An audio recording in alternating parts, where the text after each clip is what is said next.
ما تا اومدیم اینجا همین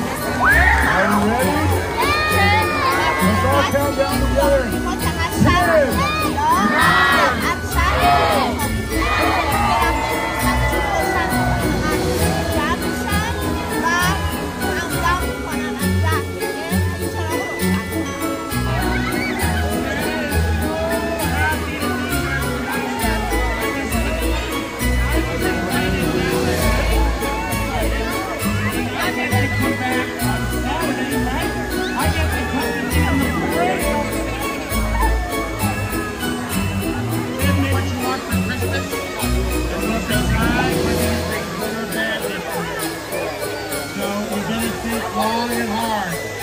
All right? So tell me what to direct everybody.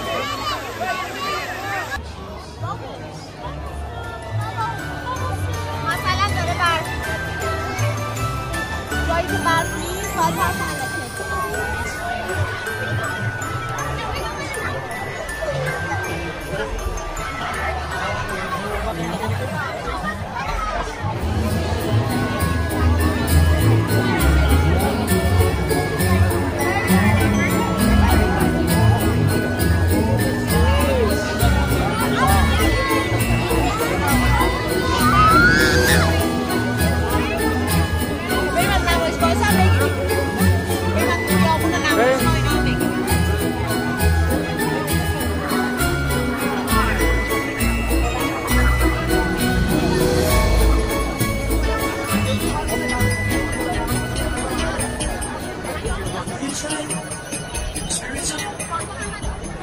اینجا هم نمایشگاه خیابونی غرفه‌های متفاوته که میتونی غذا بخری، کاردستی بخری، برای بچه‌ها بادکنک بخری.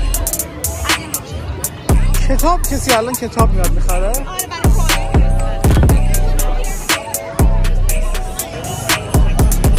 غرفه خوشمزه هاست، درینکیجات خوشمزه. چه باحال، میتونی مثلا این لیوان بریزی از خودت بخوری. چه باحال، تستر دارن. It's all stainless steel.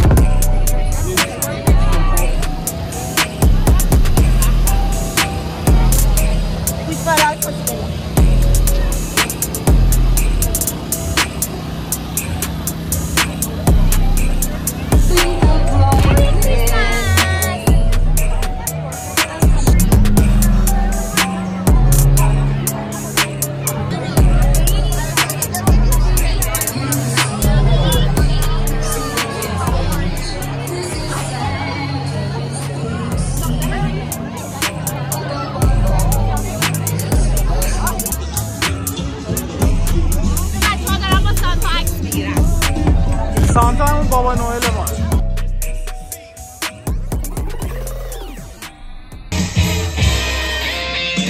چیکار دارن میکنن؟ دارن بچه‌ها با سانتا عکس میگیرن. چرا؟ اصلا اینا دست بشونه، یعنی اگر این اتفاق نیفته کریسمس باطله. بعد بچه‌ها به سانتا چی میگن؟ آرزوهاشون میگن. مثلا یعنی چی میگن؟ مثلا میگن که ما دوست سانتا به یه چیزی آرزو میشه، مثلا میگه دلمون من قطار داشته باشیم، ماشین داشته باشیم. آرزوهاشون میگن به سانتا، بعد مثلا سانتا براشون شب کریسمس میاره. در واقع مادر پدر بیچاره میخرن.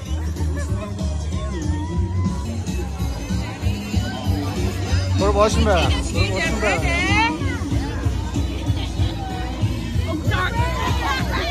جینجر برد یعنی در واقع نون زنجبیلی، یه جور بیسکویته که توی کریسمسی آمریکا خیلی طرفدار داره، خیلی پاپولاره.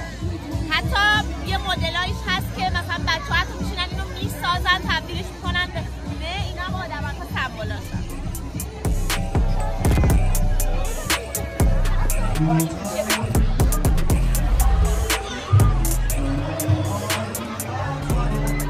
اینجا ادامه نمایشگاه‌های اون برای خیابونه دارن. نمایشگاه که نیستن، در واقع غرفه فروشن، چیزای متفاوت می‌فروشن به مردم.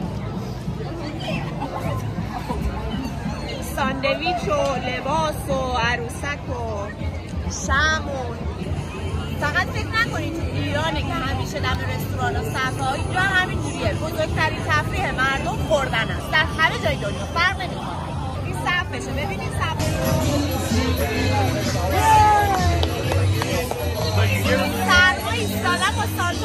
نگیرم. اصلا اگه عکس نگیرم باطله.